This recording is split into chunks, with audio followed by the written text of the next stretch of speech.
Som. Meus irmãos, vamos dar início à nossa lição hoje, da nossa revista, e nós vamos dando prosseguimento aí à nossa escola bíblica dominical.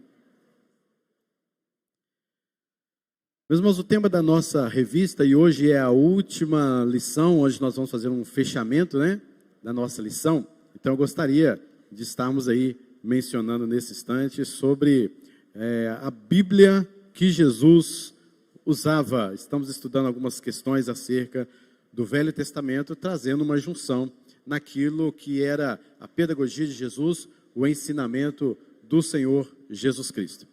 E estão aqui conosco o Rafael e a Aparecida da Igreja Presbiteriana na Bahia, não é isso? Pastor Lutério, Rafael é diácono da igreja.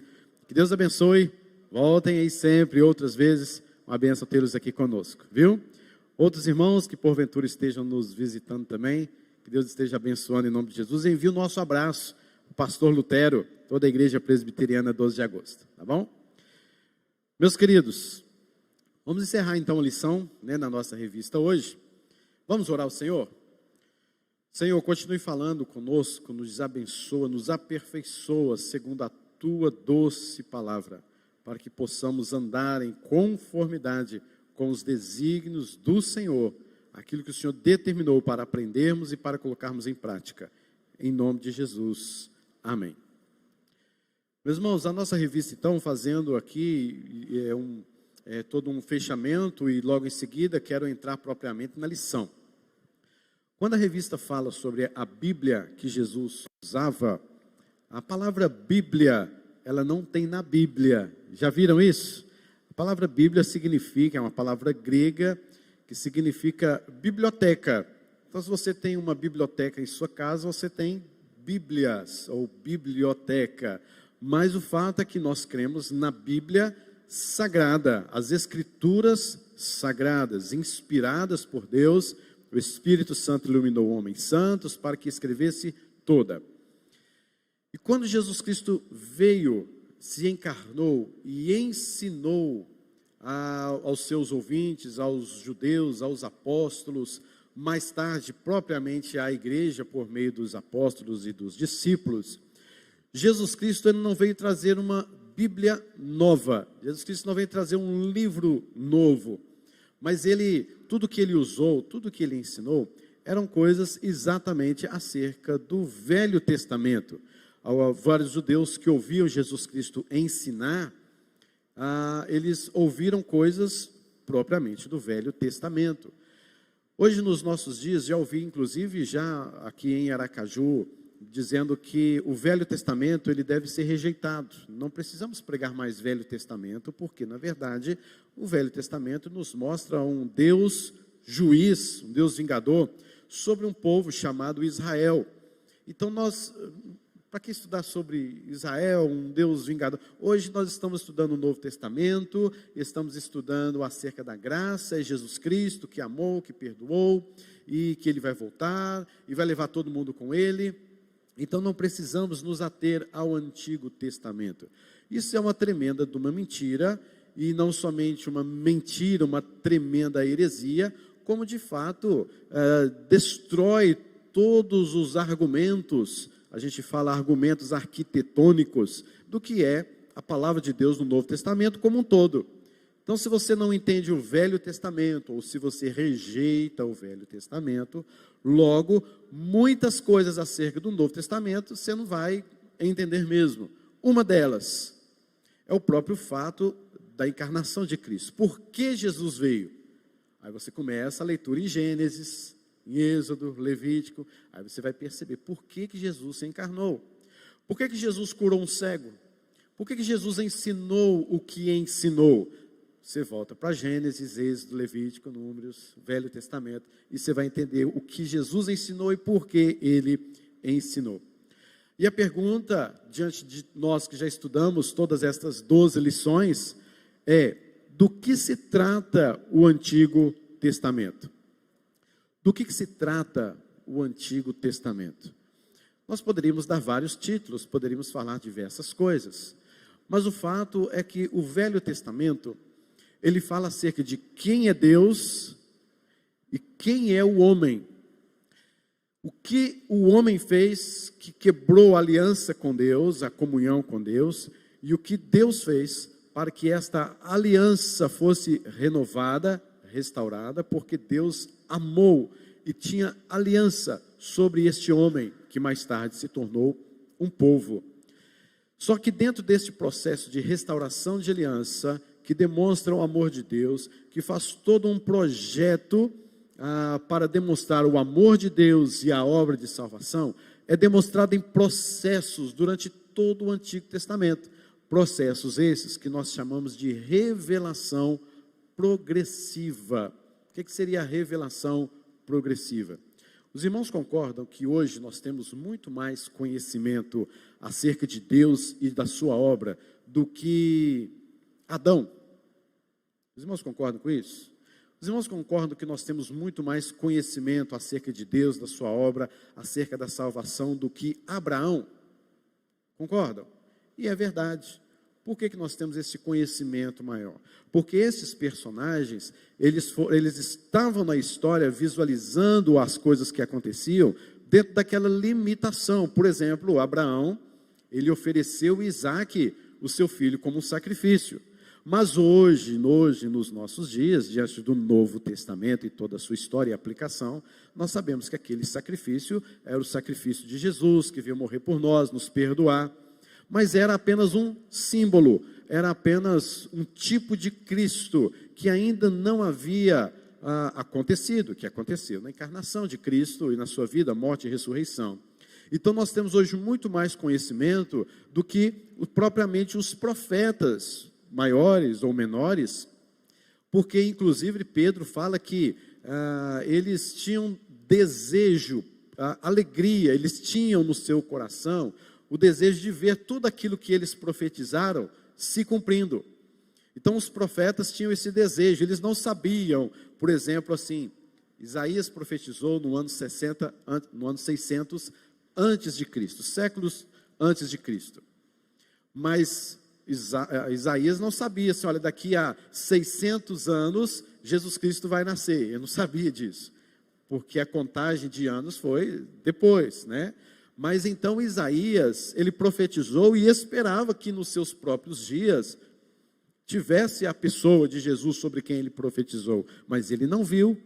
E é no livro de Hebreus que vai tratar sobre esta questão, de pessoas que fizeram parte desta revelação que é chamada pelos teólogos de revelação progressiva, mas que não viram a continuidade. Houve, na verdade, um profeta que profetizou e viu a profecia se cumprindo na sua frente. Quem que seria esse?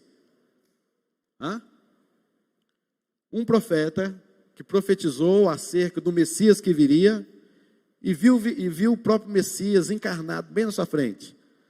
João Batista, ele é um profeta, ele profetizou, como Isaías profetizou, como Amós, como Naum, como tantos outros, e ele viu o próprio cumprimento da sua profecia encarnado na sua frente, privilégio de João Batista. Mas Jesus Cristo disse que aqueles que vierem depois de João Batista são ainda maiores do que João Batista, exatamente por esta noção do conhecimento que nós hoje temos acerca da igreja, dos cumprimentos das suas profecias diante de todo o Velho Testamento. Então a igreja, ela tem o dever, a obrigação, o privilégio e prazer de resguardar toda esta história e não deixar com que esta história do Velho Testamento seja algo rejeitado, como alguns estão pregando por aí hoje. Porque nós precisamos do Velho Testamento. Até porque quando você estuda a história do Velho Testamento, você vai perceber que nós somos iguaizinhos.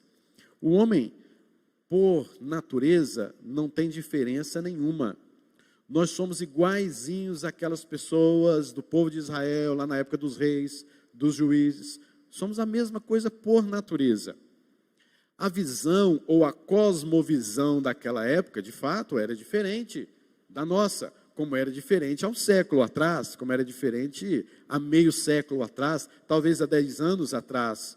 Mas o fato é que nós por natureza, somos iguais àquelas pessoas, e por isso nós precisamos entender o que nós estudamos dentro da nossa lição, é a questão da continuidade e descontinuidade. Lembra dessa lição?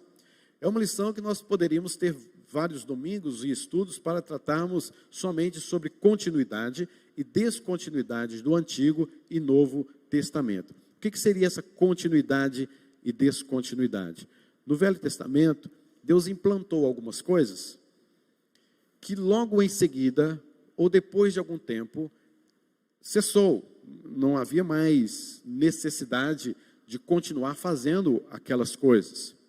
Da mesma forma como haviam coisas no Antigo Testamento, que a gente vê percorrendo o Novo Testamento, mas que em Cristo se encerra. Houve descontinuidade. Um exemplo, o próprio sacrifício. No Velho Testamento havia um sacrifício de animais, de bois, de pombos, de ovelhas, de cabritos. No Novo Testamento nós também vemos estes sacrifícios ainda acontecendo, mas com a vinda de Jesus Cristo, não há mais necessidade de sacrificarmos. Já pensou que hoje, escola dominical, cheia de cabrito, ovelha aqui, e a gente matando, porque precisa de matar a ovelha por causa de um pecado que você cometeu essa semana, ou há um ano atrás, desde há um ano atrás, era um curral aqui. Então houve uma descontinuidade, porque Jesus Cristo pagou o preço de uma vez por todas por nós. E essa questão de continuidade e descontinuidade, se não aprendermos muito bem, se não sabemos delinear, não soubermos delinear muito bem, nós vamos criar seitas e heresias. É lógico que também dá pano para manga estudarmos sobre isso, mas pense, por exemplo, a questão do dia de sábado. Houve uma descontinuidade da prática sabática no Velho Testamento em detrimento do Novo Testamento. Mas devido à visão hermenêutica, interpretativa, deixando de lado algumas regras essenciais, alguns viram que há continuidade na questão sabática, como hoje nós vemos algumas seitas e heresias. Mas o fato é que nós precisamos entender o que é continuidade, o que era perfeito na sua essência, na sua prática no Velho Testamento, e que diante do Novo Testamento não tem mais esta prática, porque houve uma descontinuidade, porque na verdade o Antigo Testamento está falando coisas que iriam acontecer, e quando acontece, descontinua. Também, queridos, nós podemos ver no próprio Novo Testamento, que não é o nosso objetivo, mas há também coisas no Novo Testamento que nós vemos como um processo de iniciou, começou, deu um processo, mas encerrou ali. Que nós não vamos entrar nesta questão hoje, mas esta metodologia, esta questão que Deus coloca no Velho Testamento, de continuidade e descontinuidade, é para percebermos sobre os símbolos, sobre os tipos, sobre aquilo que se referia a Jesus, que se cumpriria na pessoa de Jesus, na obra de Jesus, ou no contexto em que a igreja agora assumiria como o povo de Deus, igreja de Jesus Cristo. E, portanto, houve esta questão, sim, de continuidade e descontinuidade. Uma coisa que houve continuidade, por exemplo, são os ofícios. No Velho Testamento, você nunca vai encontrar uma pessoa que tenha os 3 ofícios sobre a sua própria pessoa, que é profeta, sacerdote e rei. O único que teve esses 3 ofícios é o próprio Cristo, profeta, sacerdote e rei. Mas houve uma continuidade nesses ministérios, nesses ofícios. Então, da mesma forma como há descontinuidade, há também continuidade, como é o caso do próprio ofício de Cristo Jesus.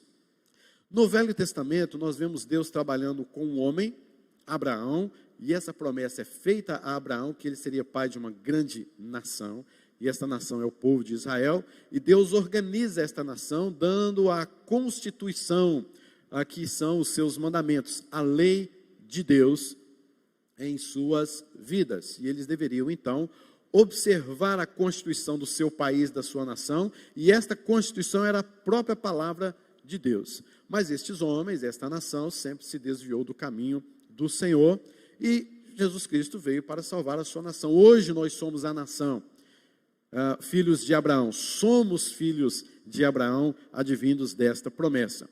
Alguns também veem o Antigo Testamento da seguinte maneira: o Antigo Testamento é lei, o Novo Testamento é graça. Essa dicotomia não existe, nunca deve existir, porque há graça no Velho Testamento e também a lei no Novo Testamento. Então muitas pessoas falam assim: como que as pessoas do Antigo Testamento eram salvas? Elas eram salvas pelo cumprimento da lei. Como que as pessoas eram salvas, então, no Novo Testamento? Elas eram salvas por meio da graça. As coisas mudaram, fazendo essa continuidade e descontinuidade, entende? Mas, de forma nenhuma, as pessoas no Antigo Testamento eram salvas pela promessa que viria, Jesus Cristo. As pessoas pós Velho Testamento, que é o Novo Testamento, eram salvas perante a promessa que veio, Cristo Jesus. Então tudo se unia na cruz de Cristo. Os símbolos, os tipos e todas aquelas coisas eram dados como uma visão, por isso revelação progressiva, uma visão daquilo que viria. E esta fé nestas coisas que viria era exatamente em Cristo Jesus, e elas eram salvas. Nunca a salvação foi por obras, mesmo no Velho Testamento. Sempre foi pela graça, sempre foi pela fé, e sempre foi pela misericórdia de Deus sobre o seu povo. Mas este povo, que saiu lá daquela terra do Egito, foi para a terra de Canaã, Deus organizou esta nação como promessa em Abraão. Este povo sempre se desviou dos caminhos do Senhor. Nestes desvios do caminho do Senhor no Antigo Testamento, quando eles buscavam a Deus, Deus trazia livramento, não era assim? Livro dos Juízes, livro de Reis, você vai ver isso com muito mais transparência. Mas a maioria das vezes, o povo desobedecia a lei e Deus vinha com seu castigo.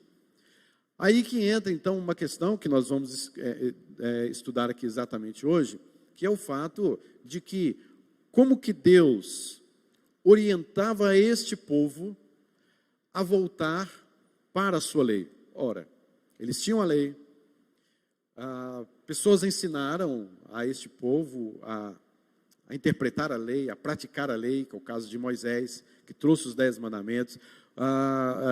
Estes 10 mandamentos eram guardados de forma santa, para que o povo sempre se lembrasse. Havia bênçãos decorrentes da obediência, havia maldições decorrentes da desobediência.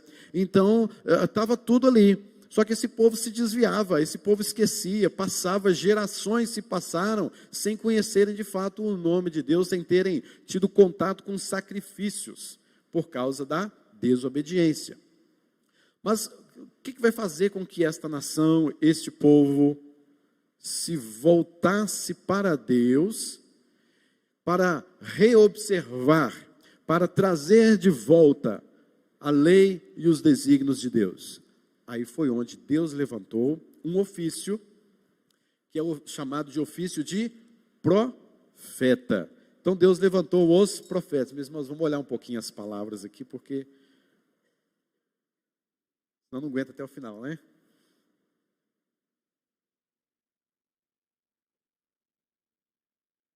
Então Deus levanta os profetas com o propósito de, gente, olhem para a lei.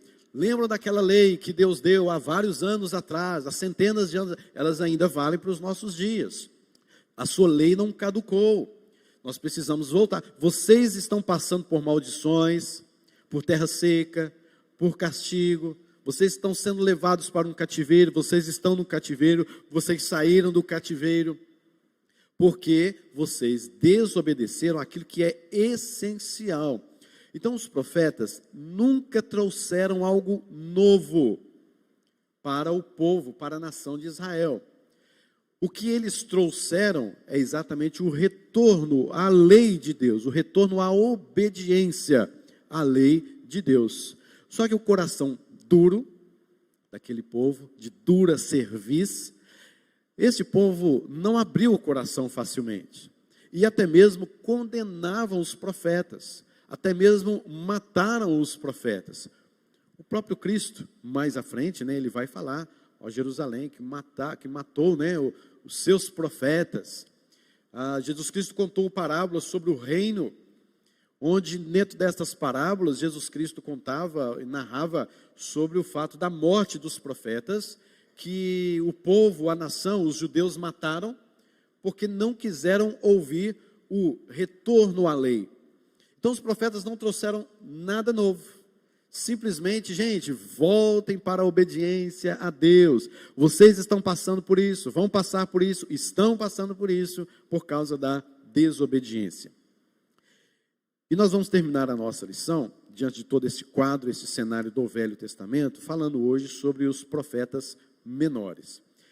Por que chama profetas maiores e profetas menores, hein? Curioso, não é? Alguém aqui sabe dizer? Você vai falar e eu vou repetir para os irmãos que estão em casa também ouvirem. Por que a gente chama de profetas maiores, profetas menores?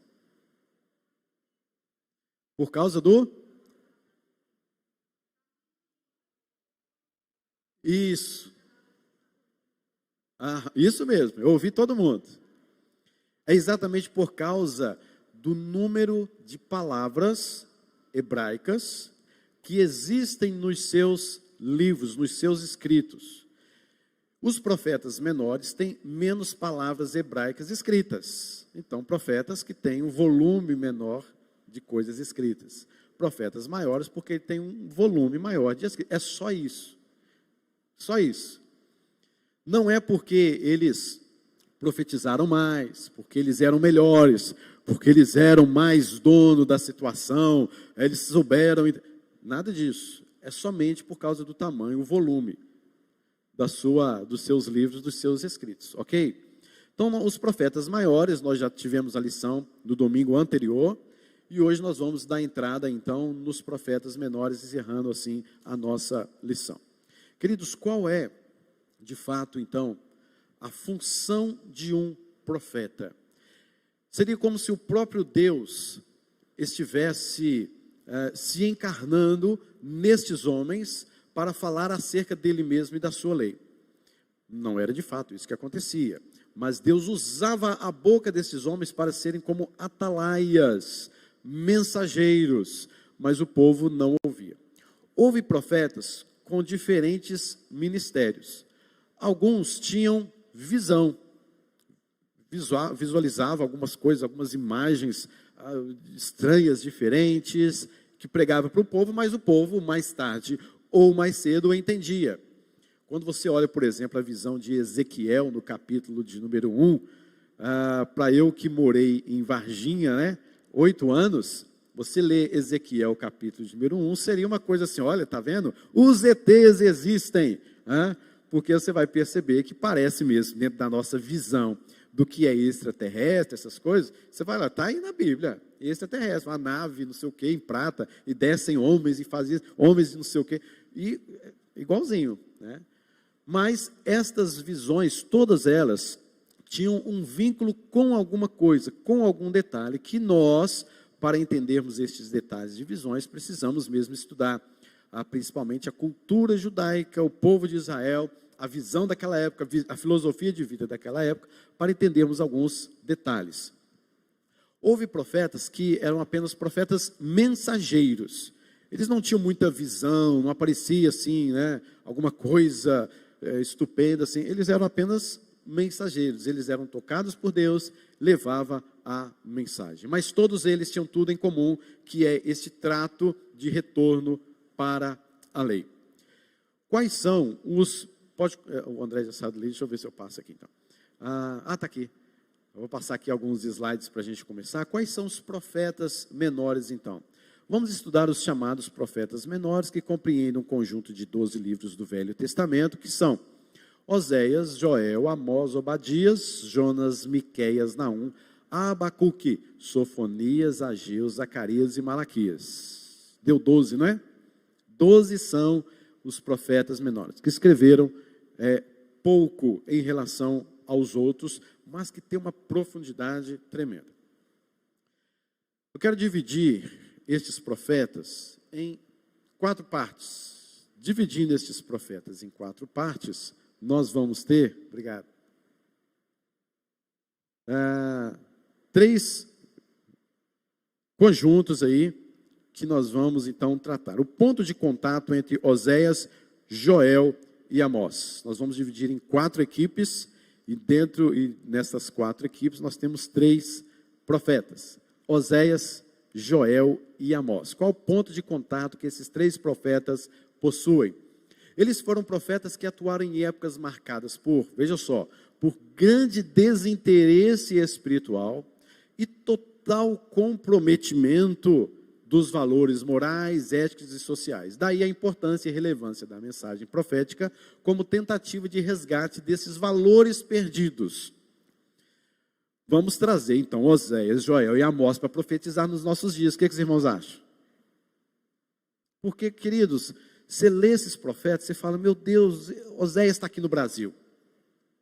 Joel está em algum lugar aqui. Ele está participando de alguma igreja aqui, não é possível.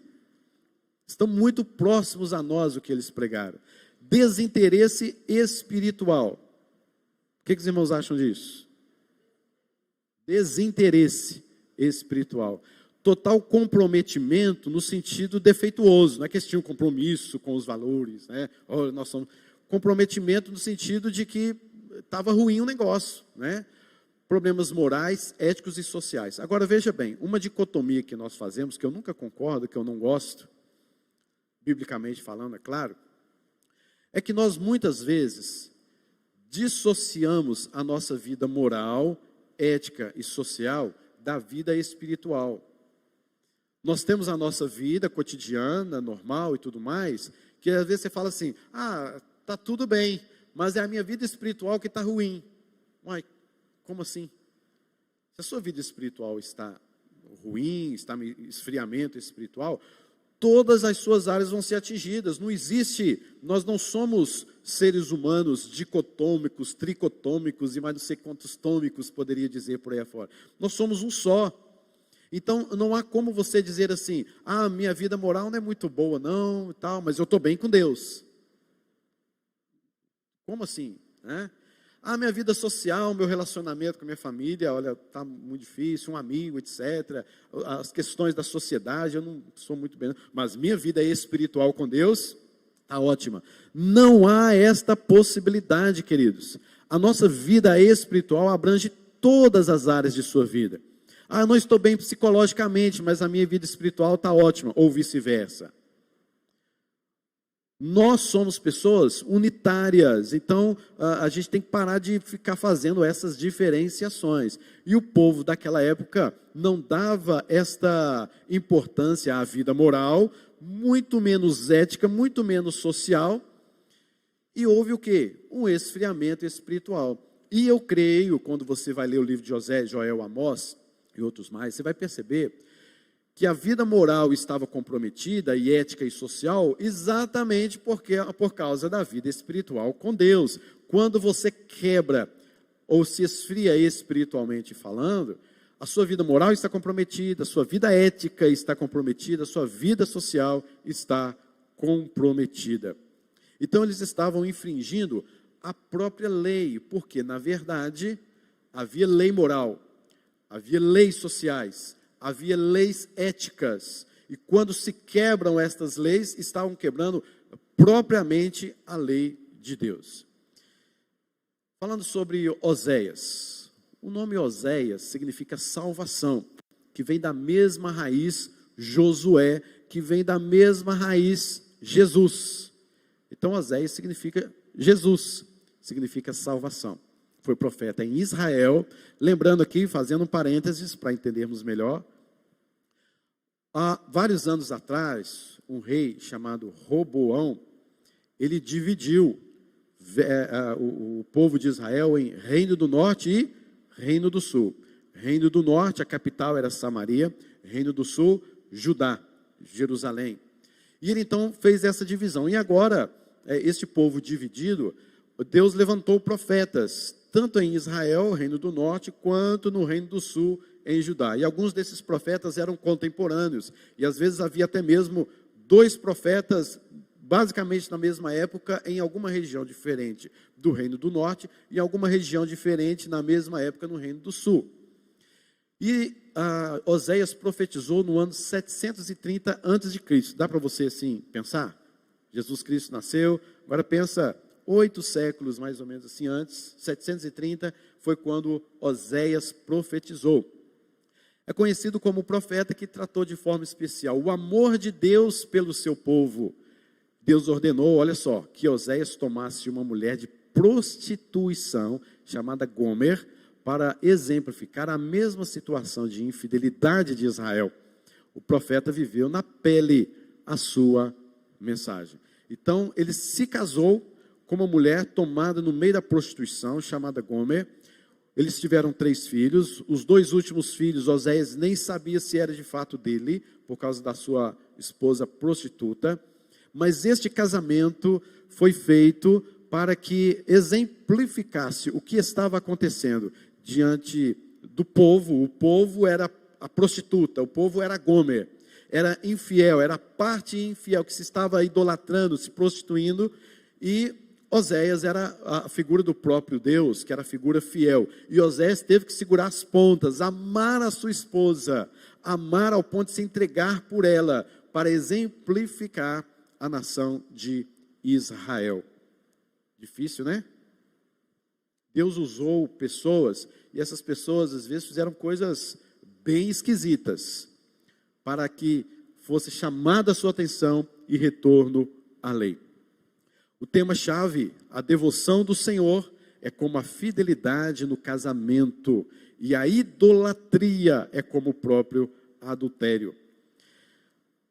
Um versículo-chave, Oséias 2:20, onde nos fala sobre exatamente o fato de que, em todo um contexto, mas fala assim, por exemplo, em Oséias 6, versículo de número 3, fala assim, vamos buscar o Senhor, nos tornar conhecido, vamos conhecer e tornar conhecimento do Senhor.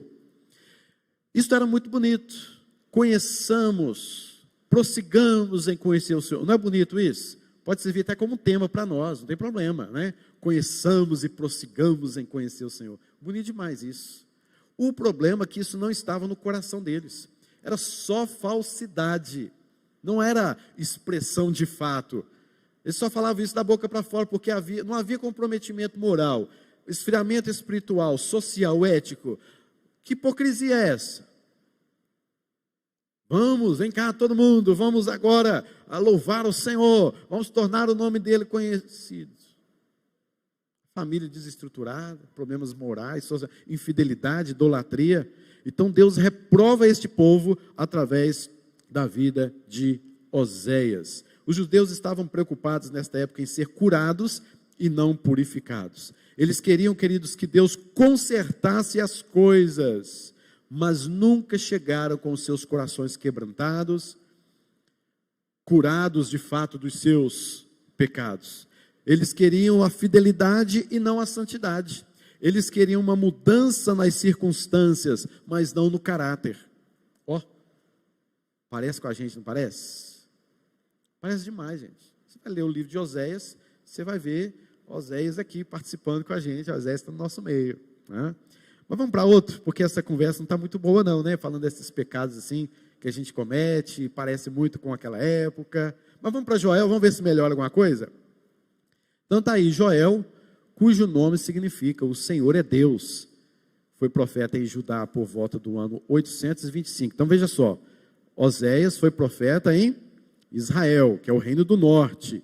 Agora Joel, ele foi profeta em Judá, antes ainda de Oséias. Aí vem um outro parênteses.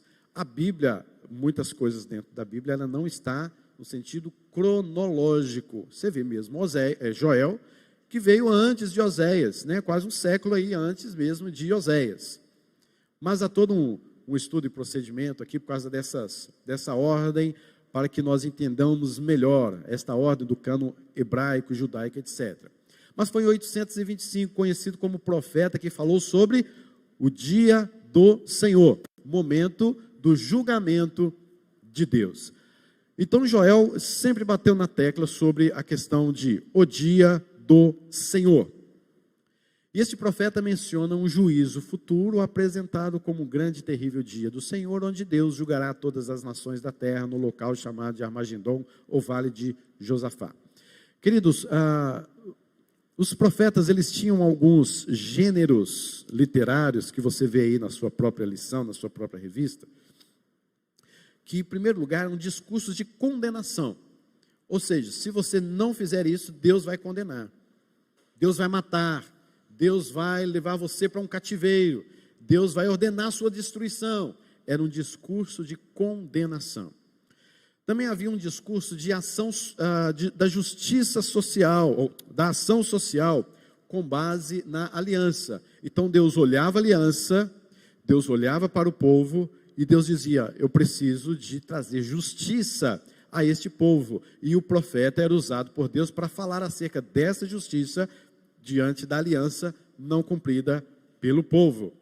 Havia também, queridos, nestas profecias de todos estes profetas, a questão propriamente que é mais comum, que era a convocação ao arrependimento. Olha, arrependam-se, voltem para a lei, vocês têm que se arrepender dos seus pecados. Se o meu povo que se chama pelo meu nome se humilhar e tal, então arrependam-se, voltem-se, deixe a prática dessas más obras, voltem-se para Deus. Quando vocês se voltarem para Deus, Deus, com as bênçãos decorrentes da sua lei, da sua aliança, da sua promessa, Ele vai abençoar. Então esses profetas tinham isso. Então Joel, por exemplo, ele falava sobre o dia do Senhor, e que estava inserido então num gênero literário sobre julgamento e juízo. Então esse dia do Senhor, Joel trata de duas maneiras: o dia em que Jesus Cristo viria e derramaria do seu Espírito Santo. Esse também é um dia de juízo, o dia do Senhor Jesus Cristo. Mas ele também fala de um dia que é o dia da volta do Senhor Jesus Cristo, a sua segunda vinda. E esse dia, então, é o dia do juízo. Pastor, há profecias na Bíblia que já se cumpriram? Existe, com certeza, inúmeras. E a própria encarnação de Jesus, a vinda de Jesus é uma delas. Mas há profecias mais particulares ainda que já se cumpriram? Já, claro, evidentemente. Há profecias do Velho Testamento que não se cumpriram? Sim, há profecias que ainda não se cumpriram. Que agora você trazendo esta profecia dentro da questão do Novo Testamento, fazendo a sua aplicação básica diante daquilo que é Novo Testamento, você vai perceber que há profecias que ainda não se cumpriram e vão se cumprir, como é o caso desse que Joel mesmo nos fala.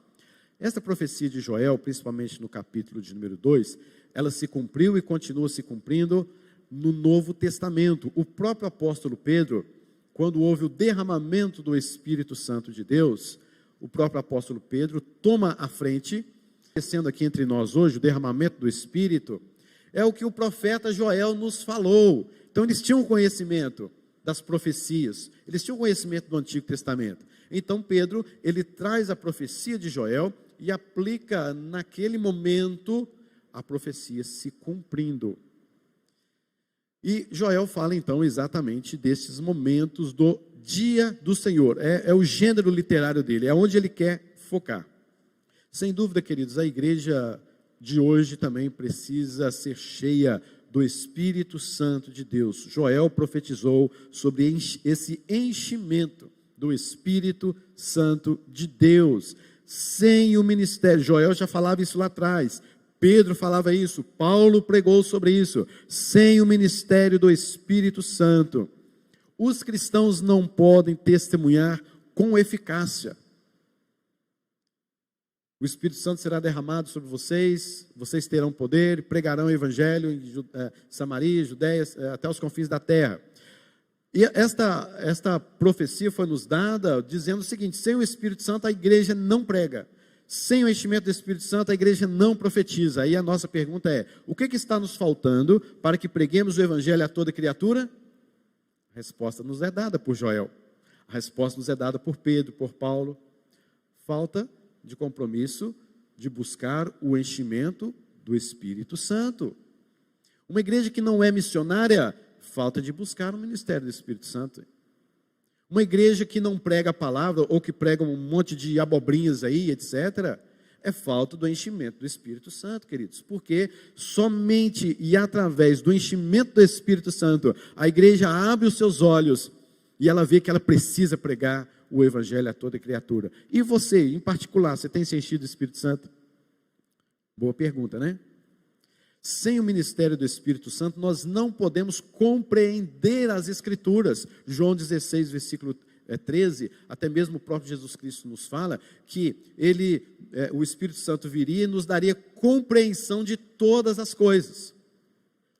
Então, sem o Espírito Santo, eu não posso entender a palavra de Deus. As pessoas vão estudar, vão ler e tal, mas elas não entendem. É o homem natural, diferente do homem espiritual.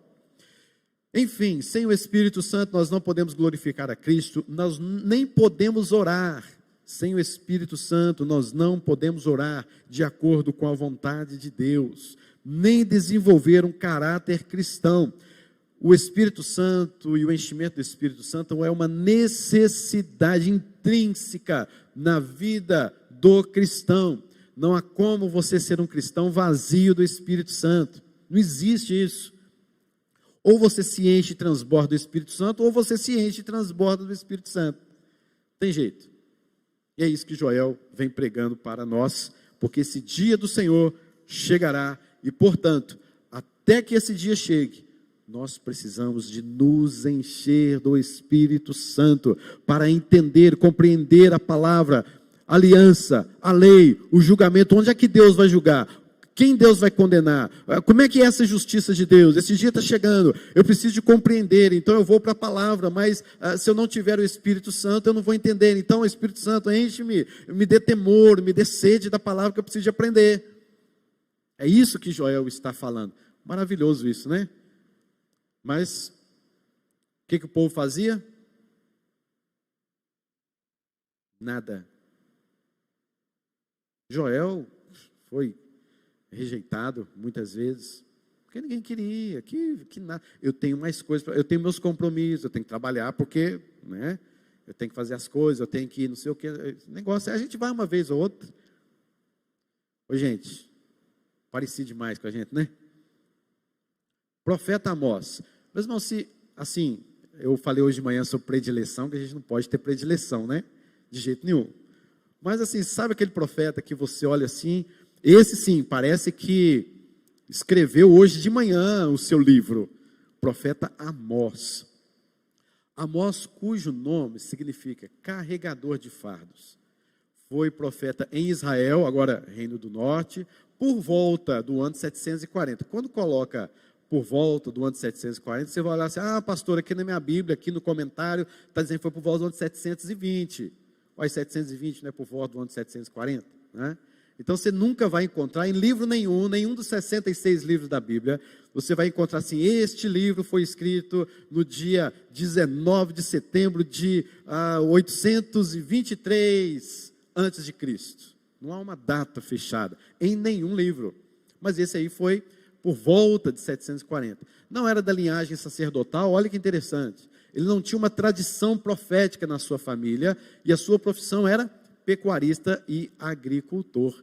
As mensagens de Deus a Amós vinham através de visões, ele era um profeta de visão, que o profeta tinha, que eram direcionadas não somente a Israel, mas também às outras nações decadentes do entorno de Israel. Então Amós, como eu disse, eu gosto muito da leitura e da forma como Amós foi escrita, porque Amós tem alguns detalhes, assim que nós, sabe aquele detalhe que você fala assim, gente, mas não é isso que está acontecendo no STF, desculpa, não é isso que está acontecendo com a nossa política, não é isso que está acontecendo com a nossa sociedade, é igualzinho, mas é assim, é parecido demais. Leia o livro de Amós, só para ter a sua curiosidade, leia o livro de Amós depois do almoço, senta lá, você vai descansar um pouquinho, lê o livro de Amós, você vai ver, gente, mas parece demais. Amós, queridos, foi então um homem chamado para falar sobre a justiça, um aviso de julgamento a líderes, a liderança, que sufocava, oprimia o povo e abençoava ladrões. E soltavam pessoas corruptas para que se corrompam ainda mais a sociedade, para que eles tivessem lucro. Gente do céu, meu Deus. Lembra uma frase que eu falei no início da lição? Que o homem, nós por natureza, somos iguais àquele povo? O que muda muitas vezes é a cosmovisão de alguma coisa da vida, mas que por natureza nós somos iguaizinhos. Você vai ler o livro de Amós, você vai perceber muito claramente esta questão. E Amós, ele vai lá no STF daquela época, Amós vai nos políticos daquela época, Amós vai aos opressores daquela época, Amós vai aos pobres daquela época, mas chama a atenção de todos, e não somente isso, ele também denuncia formalmente os pecados de pelo menos 6 nações: Síria, Filístia, Tiro, Edom, que nós estudamos hoje pela manhã, Amon e Moabe. Amós não era flor que se cheirava, não, porque não falou só para Israel, falou para as nações ao seu redor. Aí você não quer que um homem desse seja perseguido, gente? Aí você quer que um profeta desse não seja condenado e estrangulado, jogado para lá?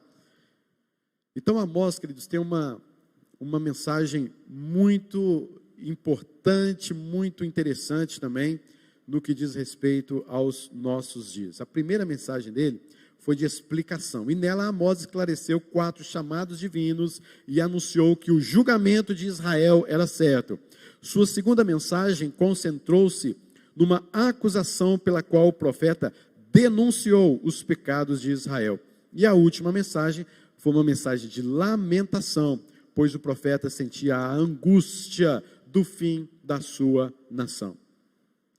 Então Amós termina sua profecia com uma promessa maravilhosa de que Israel será plantado, protegido e jamais voltará a ser arrancada de sua terra. Diz o Senhor teu Deus, né? Essa promessa vinda do próprio Deus servia como estímulo para que estes homens, para que estes judeus tivessem de fato uma aliança, uma renovação da aliança. Agora, a segunda unidade, que são mais 3 profetas aí,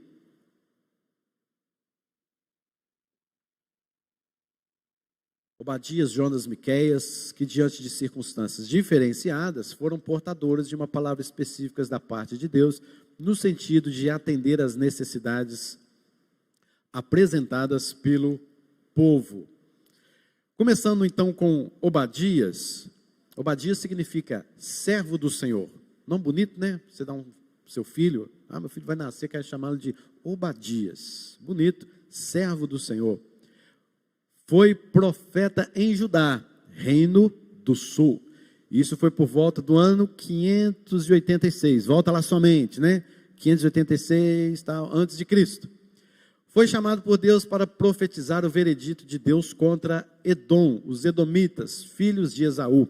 A profecia fala contra a inimizade entre irmãos. Edom era uma nação descendente de Esaú, povo radicado ao sul de Israel, considerado uma nação irmã de Israel. Estudamos hoje pela manhã sobre Obadias, e é um livro também fantástico, mas onde mostra essa luta contínua que nunca se acabava, mas Deus faz uma profecia sobre Edom, para também, queridos, atingir o próprio povo de Israel, mostrando que a justiça que Deus iria aplicar em Edom, também os israelitas não estavam diferentes não, né? Então era uma profecia extremamente oportuna para que eles entendessem quem eles eram. Nós vamos buscar um pouquinho mais para frente, porque já está quase encerrando o horário, e eu, se for falar de Bíblia, a gente passa o dia todo aqui, né? À noite, vira, a gente, né? Bíblia é bom demais. Mas sobre o profeta Jonas, que significa pombo, olha o significado de Jonas, pombo, foi profeta em Israel no ano 760, e por causa da sua história tornou-se um dos profetas mais populares, né? Até as crianças sabem, você perguntar uma criança sobre Abacuque, né? Talvez ela não vai saber muita, talvez, não vai saber muita coisa. Mas se você falar para ela de Jonas, ela vai saber, né? A baleia, né? Meu irmão, foi a baleia não, foi o grande peixe, lá no texto não fala que é baleia não, tá certo, mas tudo bem. Então foi engolido pela baleia, não sei o que e tal, por um grande peixe, na verdade. E o chamado dele foi para profetizar contra os assírios. Aí está um negócio pesado. Você profetizar contra os edomitas, aquela guerra, exército contra exército, é uma coisa. Agora, você profetizar, e lá dentro, você tinha que ir para lá e pregar contra os assírios, dentro de Nínive. Meus irmãos, não é brincadeira não é para qualquer um mesmo não. Se eu fosse Jonas, nem sei o que eu faria também não, mas só sei que é o seguinte, tinha que fugir mesmo. Porque, meus irmãos, os assírios eram os terroristas da época, vamos dizer assim. Sabe o que os assírios faziam? Eles matavam pessoas que eles levavam cativos, escravizados, cortavam suas cabeças e iluminavam seus corpos, colocavam fogo para iluminar estradas à noite. Isso aconteceu também nos primeiros séculos com cristãos. Mas sabe o que mais eles faziam? Eles pegavam os cativos, pessoas vivas, arrancavam a pele delas vivas. Sabe o que fazia com a pele deles? Barracas para o exército. Barraca para eles ficarem ali, se proteger do sol. É isso que os assírios faziam. Sabe quantas vezes, na época aproximadamente de Jonas, um pouquinho antes, um pouquinho depois, os assírios atacaram localmente, pontualmente, a região de Jonas? Pelo menos 16 vezes. Você acha que morreu algum parente de Jonas nessa aí?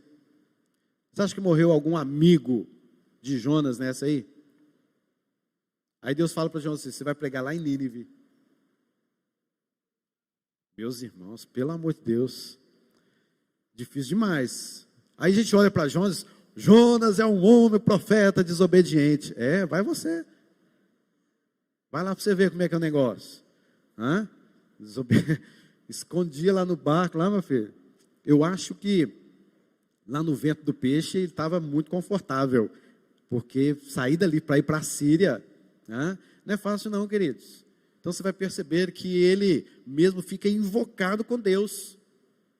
Ele fica triste com Deus por ver os ninivitas que se converteram.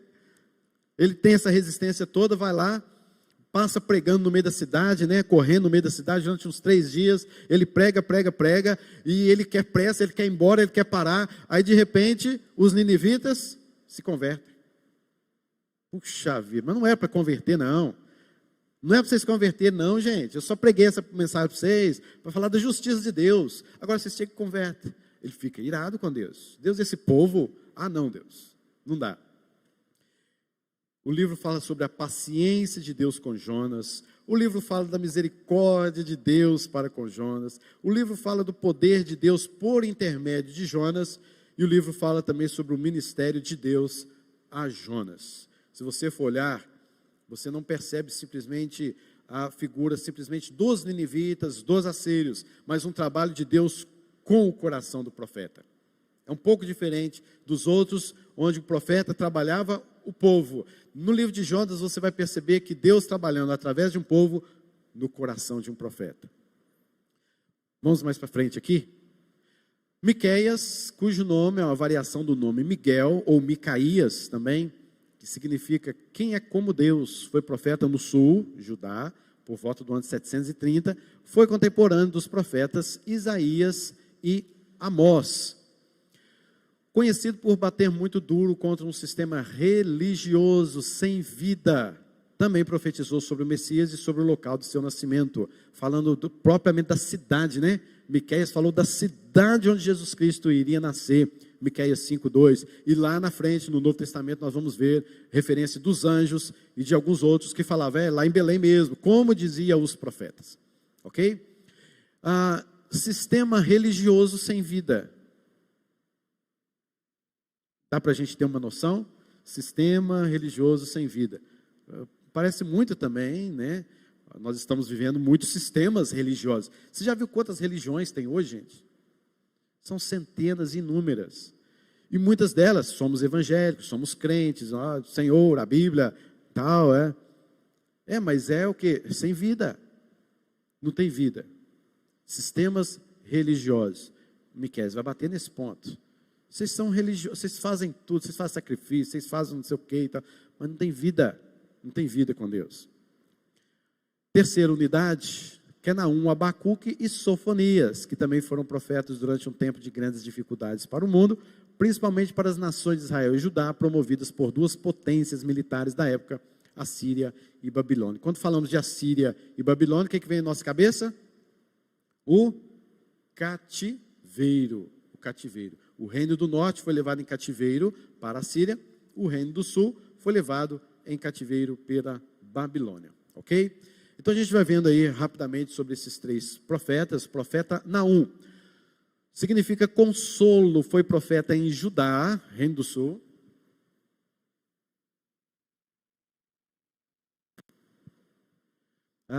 Naum, cujo nome significa consolo, foi profeta em Judá por volta do ano 710 a.C., e não se tem muita informação sobre ele, apenas que ele era da cidade chamada Eucós, na região da Galileia.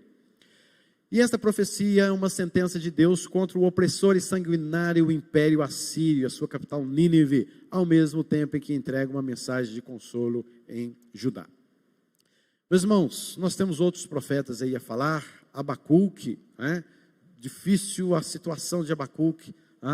Profeta Sofonias também, o nome significa o Senhor esconde, precisava mesmo de esconder esse profeta.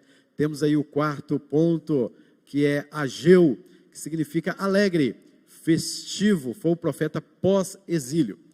Também Zacarias, que significa lembrado por Deus. Vamos lá, Malaquias, que é o último profeta, onde fala sobre, o nome significa mensageiro de Jeová, e Malaquias tem o seu livro escrito por meio de perguntas e questionamentos extremamente atuais, com certeza. Pergunta: roubará o homem a Deus? Uma pergunta. Porventura vós me roubais? Porventura vocês questionam? Então, uma pedagogia muito especial. Para nós encerrarmos, fazendo um resumo de tudo aí, não sei se vai dar para ler direitinho, mas aí está aí, olha.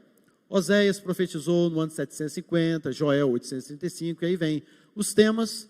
A esposa infiel profetizou em Israel e o significado do seu nome, salvação ou libertação. Joel em 835, o dia do Senhor está próximo, profetizou em Judá. E aí a gente vai descendo, nós vamos ver nações que foram alvo também do próprio, obrigado André, o André é fera, né? Do próprio, das próprias profecias de Deus, como por exemplo as nações. Coloque para a gente as nações, um pouquinho mais para lá, André. Isso, olha lá, Israel, Judá, Israel, Edom, isso, Nínive, Judá, Israel, Nínive novamente, Judá, e aí também Judá, e depois novamente Judá.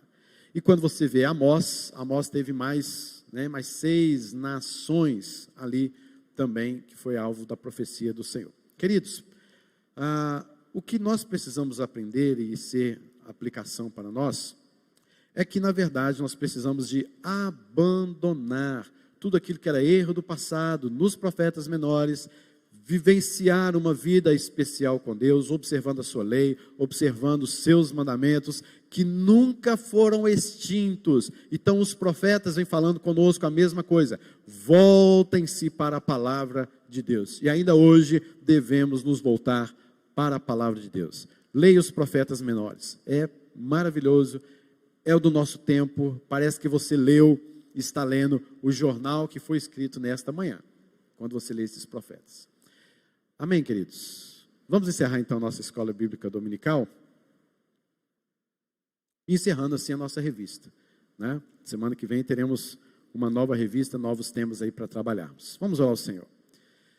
Deus bendito, Pai de amor, de infinita bondade e misericórdia, nós bendizemos o nome do Senhor nesta manhã, e obrigado porque o Senhor levantou homens que falassem, ó Deus, acerca da sua palavra, da sua lei para nós, e que pudessem, ó Deus, promover em nosso coração ainda hoje aquilo que de fato, Senhor, é a tua vontade para conosco.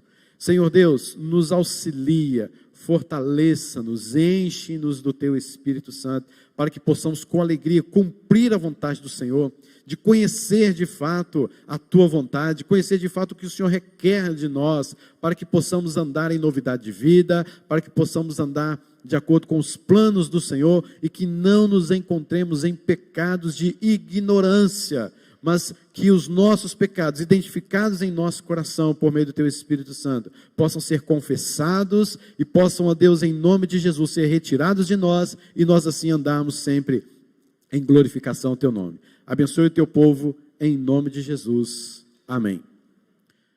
Amém, queridos. Estamos encerrados na Escola Bíblica Dominical nesta manhã. À noite estaremos aqui às 18 horas, se Deus quiser.